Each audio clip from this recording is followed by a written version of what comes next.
and welcome back to another thrilling episode of Off the Dome. I'm your humble interviewer, Jordan Brown, and with me for the very first time is our stunning skeleton. Say hi, stunning skeleton. Hi, stunning skeleton. Dan, thank you so much. This is so exciting. I will admit I'm only 2 episodes into Goblin Mode. I have a 3-year-old and I work from home, so my podcast / watching time is very limited. But I've made it at 2 in, which I'm pretty proud of. The fact that you have made it through 2 with a 3-year-old is amazing. I have a 1.5-year-old, so yeah. I can't, whatever podcast and viewing time I get is just like bits and bobs in the dead of night when he's finally asleep. Yeah, our big thing right now is we just joined the Y, and they will watch him for us, and he gets to go out on a playground, and so then I can listen to a podcast while I work out, and that's the only shot I've got. Fantastic. Yes. I want to start, though, with something obviously very serious. What are 100 things Goblin Mode fans should know and do before they die? I'm glad you asked, because I actually did prepare a list. Number 1 is that death is only the beginning. This show really teaches you that the end of your life could be the beginning of a brand new chapter. Playing with some undead characters who wanted to go a bit outside the mold here. Something to do is listen to the show while you're on the elliptical at your local YMCA. Hey, nailed it. It's so funny. My wife does not care about actual plays, but I told her I was interviewing you, and she was like, "We've watched so many of his videos," and I was like, "Yeah, I know. You have been such a staple in our household as we like struggle mightily with a new season of a show we love is back. What happened 2 years ago, the last time we saw an episode? Dan's here to save us." I'm always happy to help, and thank you for watching. I appreciate it. But yeah, I've really loved the first 2 episodes of Goblin Mode. Obviously, fans of Dimension 20 will recognize Amy and Danielle. You and Jason are also truly so. I mean, everyone is fantastic in it, but also such an incredible set, sound design, everything about it is really just top notch, and has that really fun, like you said, a really interesting storyline of what if minions had to get some level of agency in their life after the BBEG is gone, and it's so fun to watch. Even the first episode, those such silly characters take those sudden serious turns as all of your best friends are dead. Yeah, definitely was not expecting Amy to immediately put us through the emotional meat grinder, but you know what? I'm glad she did, because it made us have to think on our feet and roll and think about how these otherwise cartoonish characters would react if they were 3-dimensional beings with interiority and lives. Yeah, it's so fun. And tell me, walk me through Fibs, where a beautiful wizard skeleton boy came from. Yes. So the idea for Fibs, well, first I came up with the idea of, okay, we're playing minions in a dungeon. My natural inclination as a player, as I'm sure that many people can relate to, is what does the party need? I'm usually the last one to decide my player character, because I want to figure out, okay, what is the party missing? I want to make sure people are having a good time playing what they want. I'm just happy to be playing, period. So at first I was thinking, oh, well, we have a bard, we have an artificer, we need someone who's a little bit tankier. So I kind of imagined this kind of like Skyrim skeleton, just your stock standard skeleton with a rusty iron sword, worn battle tabard from 100 wars ago in a dungeon somewhere. What happens if they become one of the heroes of a story? And then Amy said the most liberating thing, and she was saying, well, why do you need to have a balanced party? You don't. You guys can just be 3 glass cannons if you want. And so then I was like, oh, to me, it's much more interesting having this sort of relationship with Fibs's character. He admires the Dark Lord, the necromancer he looked up to and wants to follow in his footsteps. What if he's an apprentice necromancer? What if he's an apprentice wizard? So then it sort of unlocked this character. I really came to it with the idea of, what if you had this undead skeleton who kind of talked like if the Thing from Fantastic Four was sent to boarding school, but still not quite as smart as he thinks that he is. And I just really latched onto that, just sort of an incongruous this incongruous voice just stumbling through 50-cent words that he doesn't always use properly or understand, but tries his best to, because he feels like you need to be erudite to be a proper wizard. Yeah, it's super fun. It's also very fun to have a wizard who's not that smart and a bard who's not particularly charming. Just like really swinging right out the gates of just like, what if we don't play? We're not only not balanced, what if we're not optimized either? Yes, we definitely minned. We did not max, and sometimes to our detriment. But for the most part, I think it's just yielded some extremely enjoyable situations at the table, especially when you succeed on a check that you probably otherwise shouldn't. With Fibs, for example, in the first episode, I mentioned his Herculean 8 strength, but somehow he manages to lift Tippy the goblin on his shoulders long enough for him not to get impaled by spikes. So stuff like that, you really feel like you earned those roles. Yeah, yeah. Oh man, Tippy. Oh, Tippy. Near and dear to Just my heart. I love him yeah. so much. Do you have guilt for nearly burying him alive in episode 2? I look, Fibs experiences many things, not guilt, not for that at least. Because in Fibs's mind, he thought that he was doing the best possible thing you could. Oh no, poison gas is going to ruin my friend's day, potentially kill him. What if I make a impermeable coffin of dirt that will protect him? And Maybe I shouldn't corpses. use coffin. Yes, and corpses. That organic matter acts as like a filter. You know how you put like baking soda in the fridge to help with smells? It's like that, but a dead body. Yeah. So yeah, I mean, it's more just I love how Jason ran with that, and that was one of the things. I've known Jason for years. I worked with him for many years. I've played D&D with him for many years, and I just know that he's such a wonderful agent of chaos. So his decision to actively have a panic attack inside there just delighted me to no end, because it adds so much more texture to an otherwise frightening situation on paper. Yeah, yeah, I love a good character choice like that. Like I've played in a game before where a DM was like, roll a wisdom saving throw because you might have a panic attack, and I was like, I'm not rolling for that. I'm having a panic attack. Yes. My character is upset about what's happening. Yeah, it's always it's so fun. And it's also like I said, yeah, that such silly characters. Like I said, having those serious turns, and I obviously more serious things to come once you are free of the dungeon and out in the world. I'm sure, but like it's just so like I just like Fibs and Busy, like normalish names, but like Tippy is named because he can't stand upright because he has a pack that's too heavy. And then Tippy has to have an emotional scene about his best friend dying. Is just the funniest thing in the world to me. Yeah, we want to keep everyone off balance, in Tippy's case, literally. But I just like that we all have these unique relationships, and that stemmed from something that Amy did before we even did our session 0. Before the campaign started, we did a session 0, and before that, she sent around this really thoughtful questionnaire about her characters. And one of the things was, okay, who's a friend they have in the dungeon? Who's an enemy they have in the dungeon? All these questions that you might think to answer yourself if you're putting together a backstory, but I know that not every player likes to show up to the table with like reams of paper of a backstory, a dark and twisted past. This is just, I don't know, it just really helped flesh out the life before we meet these characters in a way that I found very useful and just endlessly delightful when we see elements of this play out. I was just like, okay, what if Fibs had a best friend that was a giant phase spider? And I was not expecting Amy to immediately just punch through my sternum and rip out my undead beating heart. But that she did. That she did. Oh, Amy's so good in this. Yes. The first time playing with her, or have you gotten to experience the joy before?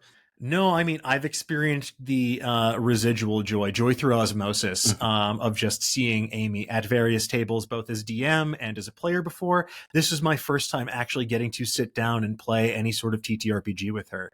And when we were trying to find the right storyteller for this game, the right game master to steer this, she was the first person I thought of, because she's someone I've known for years. I love the spirit of joy that she infuses into things she does, but also I think this was a great opportunity for her and to flex her, like, just her narrative prowess, because I love how she can paint a scene in one moment with this broad cartoony brush, and then, like we were discussing, hit you with some real emotions in a way that you weren't expecting. And even stuff within those shades of more cartooniness, they can yield emotional dividends later on, as I hope people will come to see as the story progresses. Yeah, I've fallen so quickly in love with it. Like you said, this idea of like bringing someone to the table that can flesh out the story. It is, I mean, obviously an important project. Geek and Sundry's back, baby. Like what was it like being like, okay, we're gonna, I mean, a relaunch, is that too strong of a word? It feels like No, the I right think word. Yeah. I think relaunch is appropriate. It's we're treating it sort of like this is the next chapter in Geek and Sundry. It's an organization that has had so many incredible eras of storytelling, of gameplay, of creators, and I've been with the company with Nerdist and Legendary Digital Networks for, it'll be 13 years in November. So I've been here since before it was Nerdist. I've been here through it all, and I've been so privileged to see firsthand the evolution of how a company like Geek and Sundry brought this type of storytelling to new audiences. And we were just really thrilled to have this opportunity to breathe some new life into the channel in a meaningful fashion, apart from just occasional videos here and there. It's been a passion project of mine. We've been working on it for several years. This project in particular, Sagas of Sundry Goblin Mode, is something I've been working on since the very first week I came back from paternity leave back in 2023. So it's been something that's a long time coming. And thankfully, through our partners at Realm, the podcast company with whom we're working on the audio side, we were able to bring this to life in a way that felt like something that we were really proud of and something that we could put our hearts and souls into. And I'm just endlessly grateful for everyone's hard work, both in front of and behind the camera, because this is a true labor of love. And we're really hopeful that this will just be the beginning of many more stories to come. Yeah, it feels like it is like calling it, Sagas of Sundry. Like feels like you're like, all right, these are our silly. Yes, silly is probably too. It's silly, but like silly, no, serious characters. Yeah, there to are other me, stories for sure. And I know there are some fans out there who really loved, myself included, the previous Sagas of Sundry series that we did both on YouTube and that we did previously, Madness and Dread, which utilized, it was more like almost an escape room meets a tabletop role-playing game. Game mastered by the amazing Ivan Van Norman, who's over at Darrington Press and Hunters Entertainment. I really love and admire what they were able to do. But for me, the thing that when I was looking at this and trying to think of, okay, what's something that can anchor us in the legacy of what has already happened and also indicate that something is more to come, and Sagas of Sundry, just as a title, stood out to me. To me, it feels like an umbrella of all of the many tabletop role-playing stories and adventures that we can tell, and some will be, a bit more mature, a bit more adult, things like Dread or Madness or 10 Candles. Other stuff will be a bit more joyful or cartoony or comedic, and that's sort of what we're going for with Goblin Mode, especially with this being the 50th anniversary of Dungeons and Dragons. We wanted to sort of pay homage to some of those roots, and it felt like a great way to, hey, a lot of people experienced this game for the first time in the past several years as well, so this can be an on-ramp for new people, and from there we'll hopefully branch out into additional systems as well. Yeah. I mean, it certainly has like that explosion of popularity, just even in the last few years. Oh yeah, feels wild. I've already told this story once today, but the interviews won't air at the same time, so that's fine. Perfect crime. Yeah, there was like obviously Stranger Things, a huge component of For people. sure. And it was a few years ago, I was at this work retreat and people came up to me who had never played D&D and they're like, hey, what can you tell me about Vecna? And I was like, my day has come. Like you would like, what would you like gosh. to know? How long do you have? Exactly. Like, yeah. I was just like, oh, Stranger Things, the gift that you have given me. My coworkers who are not interested in playing D&D do want the information that I have locked in my brain for too long. Yeah, it feels, I mean, obviously like bringing Geek and Sundry back feels like such an opportune time of this explosion of popularity of just the TTRP genre, as people are especially like looking for like like you mentioned Daggerheart, like things that are people looking for more systems than just D&D. I don't think I have a question in here, but I feel like you're going to say something because you're very good at this. Well, I'm happy to pick it up, and I agree. Stranger Things really opened the door. I really hope in the 5th season they have someone answer questions about grapple mechanics, because I think there's still a lot of questions around those. But yeah, I think in terms of timing, coming out of the pandemic, Dungeons and Dragons is a prime example of something that experienced a massive boom in popularity, because a lot of people finally decided, you know what, I'm going to finally see what the fuss is about. We're all inside. This gives us a way to explore worlds beyond our own. And I think this has also been concurrent with the rise of incredible storytellers and the continued success of incredible storytellers at other places like Critical Role, like Tales from the Stinky Dragon, Dimension 20, Dungeons and Daddies, NADPOD, so many more. The fact that there are so many that you can list out now, so many actual play adventures for you to experience, there is an embarrassment of narrative riches out there. So it was definitely something that felt like we wanted to return to that world, but we wanted that just to be sort of like the beginning, because we want to make sure that, with Geek and Sundry, we're really trying to focus on some key pillars to us, and that is community, inclusivity, and play. That active play, we want it to feel like, hey, you're coming in, it's game night, pull up a seat at the table, and whatever you want to play, we hopefully will have something for you. So that's the goal here in the long term, but we're starting off with things that we love, like an actual play D&D series, and also a new partnership with the Pokemon Company for the Pokemon TCG, just trying to wet our whistle with some card gaming like we did back in the day as well. Yeah, I mean, obviously, like Magic the Gathering also seen a huge jump in popularity with Commander decks. I'm assuming, I mean, obviously not capitalizing on specifically that, but that the card gaming boom, obviously important when you're looking at partnering with, I mean, the most popular, I guess, Magic, maybe, I don't know, Pokemon I think Magic, they're one and they're two, both right? pretty up there. I don't have the metrics in front of me, but I'd say it's hard to think of a stronger duo in the TCG space than those two. But then you also see these other games that are really shooting up the list in popularity as well. Stuff like the One Piece trading card game, because One Piece, the anime, has also had this gigantic explosion in popularity over the last several years, not just because of the anime, but also because of the Netflix adaptation. So who knows? Look, if you have a card game out there, an RPG, and you want your story told, let's chat. But for now, we're just happy to be doing stuff again, and we just want to be telling interesting stories with interesting people. Yeah. Speaking of interesting people, Mm-hmm. you're like a bigwig at Geek and Sundry. Can you give us any peeks at who might be coming up to join the table next to Jason? Let's see here. I'm glad that you folks have noticed that we didn't just leave an obnoxious amount of negative space.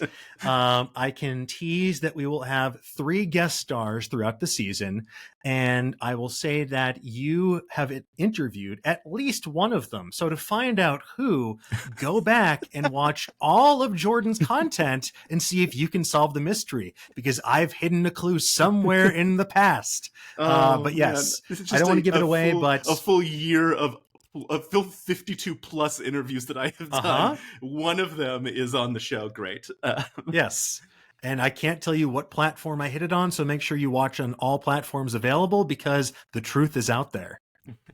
Incredible. Oh, that's so delightful. Yeah, I had, when I interviewed Jason, I was like, is it Dan and Danielle bullying you because they've got the first 3-letter connection? Like, what's happening here? And obviously, he confirmed that you are you two are bullies. Skeletons got to stick together. Yeah, that just makes sense.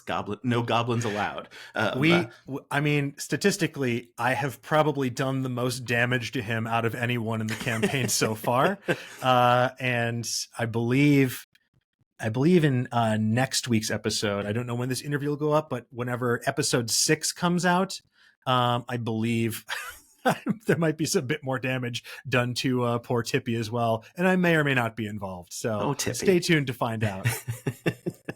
Oh, man, that's so fun. One of the things that I really loved, especially in the first episode, I love...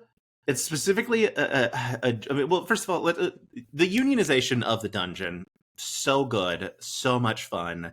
I love that Phibbs doesn't know the word union, and within 10 seconds clarifies that he is not a scab, though. Truly one of my, like, made me laugh so hard. And then just like all the flowers to you, good sir, for Thrash Hartley.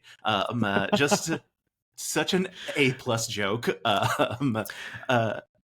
Yeah, I don't, thank you. That was just buried in the recesses of my brain, and then my like mental wordplay filter was just like, you should autofill with this at this exact moment. I hope it lands. So I'm glad, if for nothing else, for myself, but I'm glad you enjoyed it as well.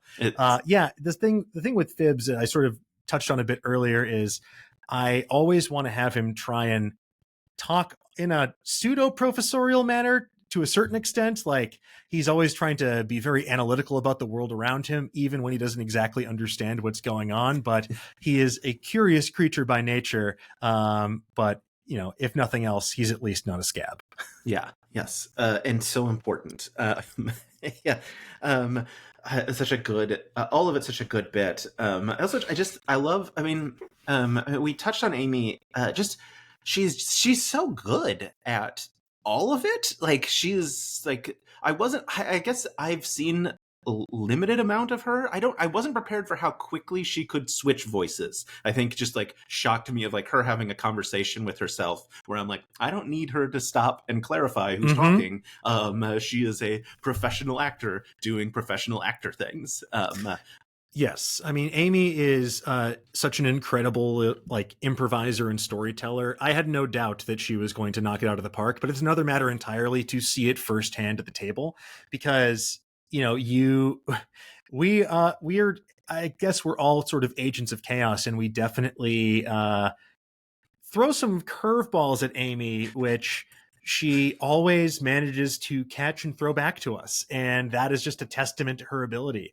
And you know, at a certain point, it's just one of those things where, you know, a core principle of improv being yes and, but when you know someone and know their sense of humor, you can throw a no but in there and sort of like not throw them under the bus, but have fun in a really exciting way. And for me, that was a great example of that, is in the very first episode when Jason is describing his best friend Maxwell as a bit old fashioned. And you can just see the horror dawning on Amy's face when she's like, am I going to have to role play this guy? No, he will be extremely dead. Yeah. But yeah, she's wonderful. And I think that some of the NPCs you'll meet as the game progresses, there's a few characters that I just can't wait for, because one of my favorite games to play with Amy as a player, not to disrupt scenes, but just to entertain ourselves, was to ask her, with almost any NPC we meet, what is your first and last name?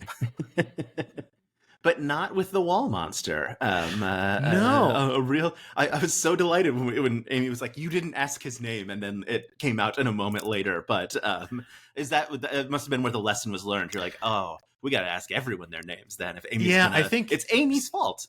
Exactly. Since that was still like early on, I think we're sort of gauging like, okay, what's the group dynamic going to be? What's the temperament going to be? I didn't want to, some of these things, it feels like, okay, this is necessary context that we need to set up what's happening. I don't want to try and pull the rug from under her with a stupid bit. Don't worry, I accidentally or on purpose do that many other times, but at least in that moment, I proved that I can occasionally have a modicum of restraint. Yeah. Good to know that you will throw out the restraint as the story progresses. Of like, no, more Amy often can handle than this. not. Yeah. Yeah. It's. I'm also curious, like, what are the vibes like at the table? They seem very fun. The vibes, I mean, the vibes were amazing. We had both on camera and off camera. I've known all of these folks for years. This is my first time getting to play with all of them as a group. It was the first time I think everyone in that group had played together. I think Amy and Danielle had played together previously. I had played with Jason previously. And I just knew that they had similar sensibilities that would really gel together. So it's just so fun to see some of the stuff that they come up with, because, you know, Amy, I know that she's just going to paint this incredible canvas and sandbox for us to explore and either build or knock down her sandcastles with. But with Jason and Danielle, They are so wonderful. Their energies are so different but complementary. I think that Jason is just like, he's like your like he's just like an atom bomb that you drop into any scene where he's going to find something preposterous and make it happen. Danielle always has such a thoughtful bent to her role playing and character choices that yields all these really interesting scenarios. And just getting the chance to play with them and bounce off of them and see what they come up with, we just had an incredibly fun time. We laughed a lot. We had some really serious situations, and knowing that we could all trust each other to, you know, pick up what the other person's putting down and run with it and elevate it, and even finding ways to punctuate serious scenes with funny moments, like when Phibbs is reeling from the death of his spider companions. That could easily veer into sort of maudlin territory, but then you have Tippy coming down and saying, "What's going on down there? Oh, the spiders are all dead? Oh, great. Oh, sick. That's awesome." It was like it's the sort of like tension deflation that you needed to let everyone off the emotional hook. So it was just a blast through and through. And thankfully, we felt that we could have this environment to play in because we had such an incredible crew backing us up. Our production team, second to none, and they just made us feel so at ease and just gave us all the tools that we needed. And then seeing what they're doing in post-production as well, led by Matt Karen, our director of post, what he's able to do and elevate through sound design is just making all of those moments, I think, even more resonant for us. Yeah, I watched the first episode and then I listened to the second episode, and I certainly like enjoyed both experiences, but listening to it, like having the headphones in, I got that like really beautiful sound design a lot stronger than like when it's, 10 feet away or whatever on my television. And it was, just like really impressive as someone who has like, thinking about like NADPOD, thinking about like Worlds Beyond Number, like those like big audio driven podcasts, like having to stand up and stand out in that arena is difficult. And I think Goblin Mode like lands on its own 2 feet of just like, hey, we're also very good at this, which I mean makes sense for the company that it's coming from. That like it's it's not like amateur hour over there. But yeah, I think it turned out really, really beautifully. Well, thank you. I'm very happy to hear that, and I will pass that along to Matt Karen, who is one of our producers. He is our lead of post production. He does all the sound design as well. Probably the most talented editor I know, and just what he's been able to do. It's so fun to see his creative brain start working on this, because he'll find the exact right sound effect or track that a scene is missing. Like the scene worked for us great at the table, but that just takes to the next level. And we wanted to make sure first and foremost that this works as both a visual experience and an audio experience, because we're putting this out as both a video series and a podcast series. We don't want one to get short shrift. Yeah. You mentioned Jason's atom bombness and Danielle's thoughtfulness, and one's like I mean, it's almost the same scene, but like thinking of Tippy runs in the second episode, and and Amy's like, "In what direction?" And he's like, he doesn't know. It's just such a like a nuclear choice of just like wherever you want him to be running. And then so shortly after that, Danielle is like, I cast like disguise self so it looks like I'm wearing the ring so that I can pocket the ring so that they don't see it. I'm just like, what a like just such a like not I mean, very different choices, but like you said, such complementary choices and work so well together. And then obviously with Phibbs threatening the lives, I think is a fair assessment of the people who are trying to take over his dungeon.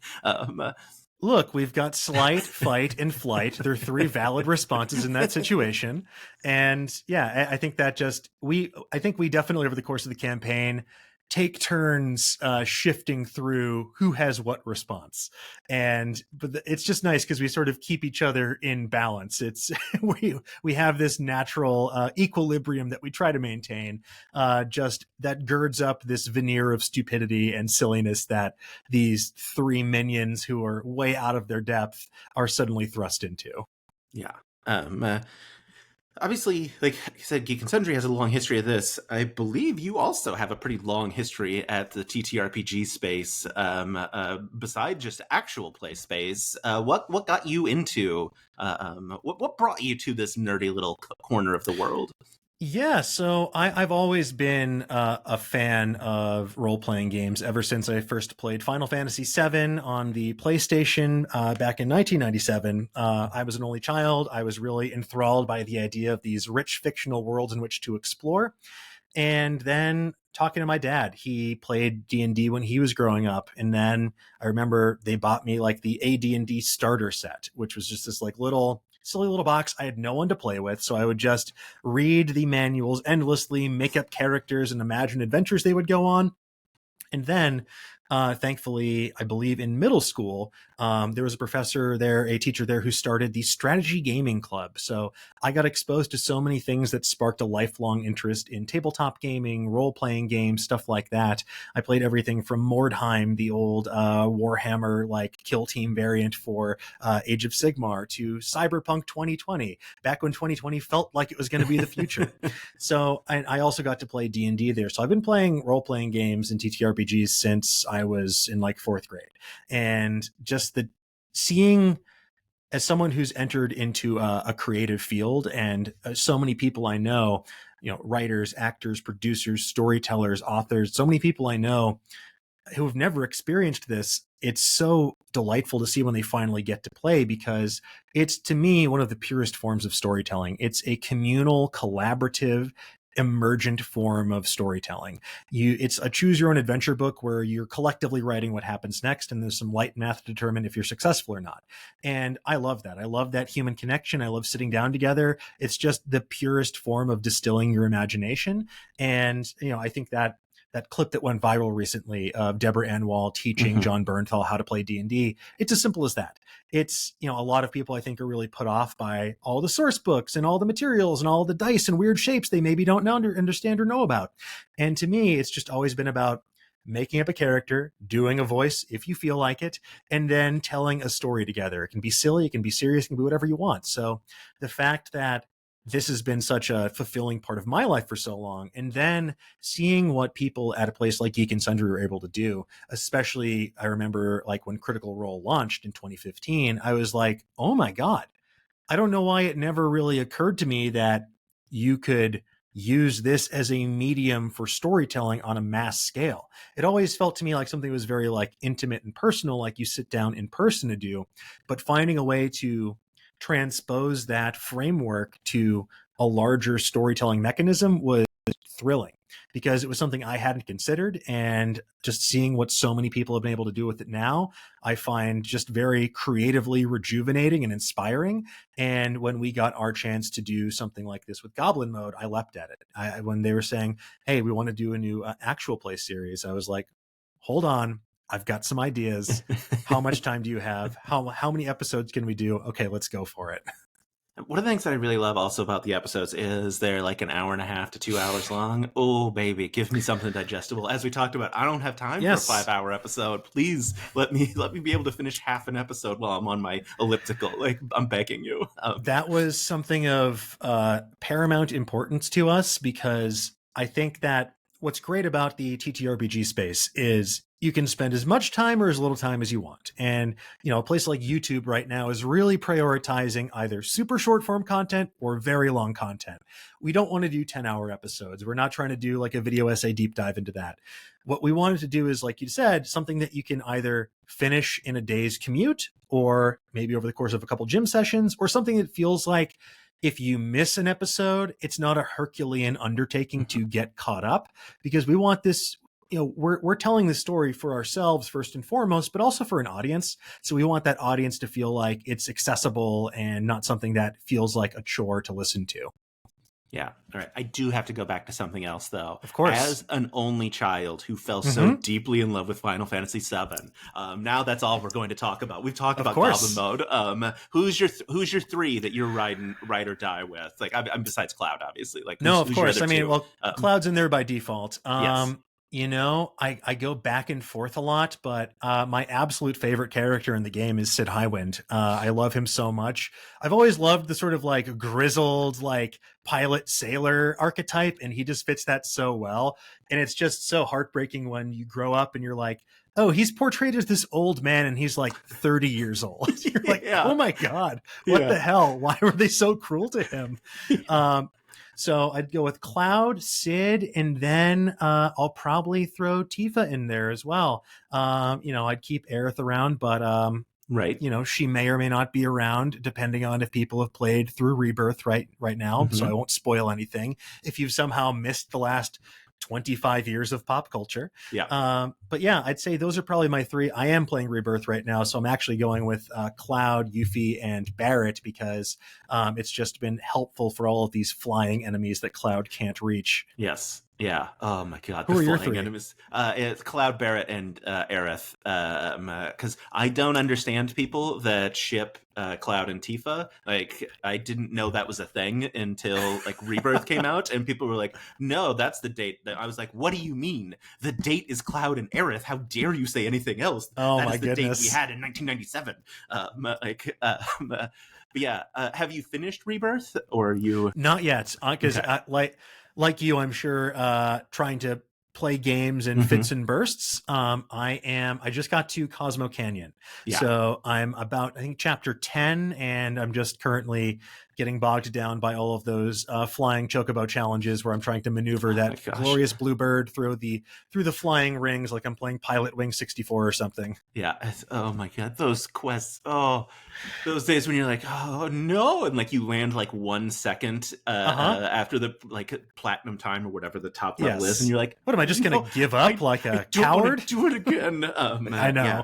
I am really curious how you'll feel about the ending because I have very mixed feelings. I'm assuming you've seen people have been very split. Yes, I've seen end. that, but I've done a good job at avoiding spoilers. I have ideas what I've gleaned what might happen, but especially based on the first game and what's happened thus far in this game, but I have not seen what's going to happen yet, but I imagine I will have some thoughts, capital T, when this is done. Yeah, I'm sure that you will. It is always interesting to return to that world, the first like property I can really think of that made me cry, where I was like, "Oh no, what's happening?" For like in the 1997 video game, just like and like when playing. What is the first one? Remake? Is that what the? Yes. Yeah. I remember the first time you heard her theme, like I'm tearing up, and my wife's like, "What's happening?" I'm like, "I don't know how you don't know this, but you don't, so I'm not going to tell you what happens to her."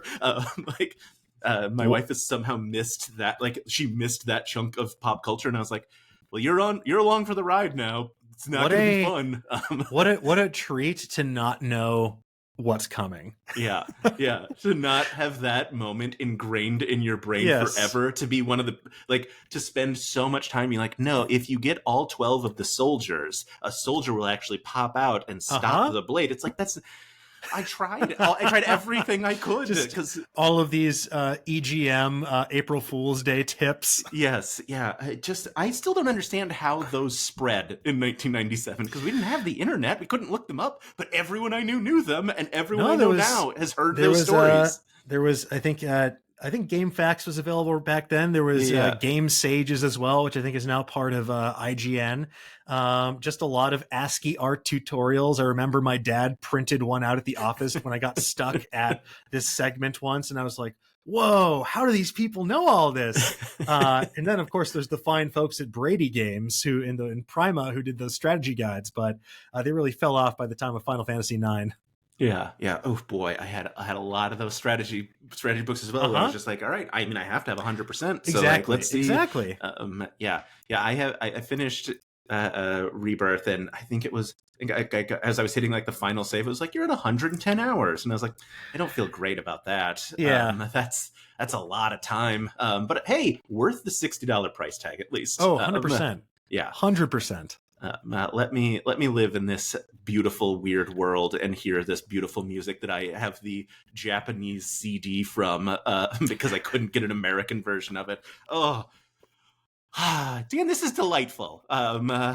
If folks, this has to be the end because I've run out of. I can't just keep yelling at you about Final Fantasy VII. Well, you can, but I understand. Yes. If folks want, obviously, Geek and Sundry, the easy place to go find Goblin Mode, the Pokemon Project, which I'm sure is not the name of it.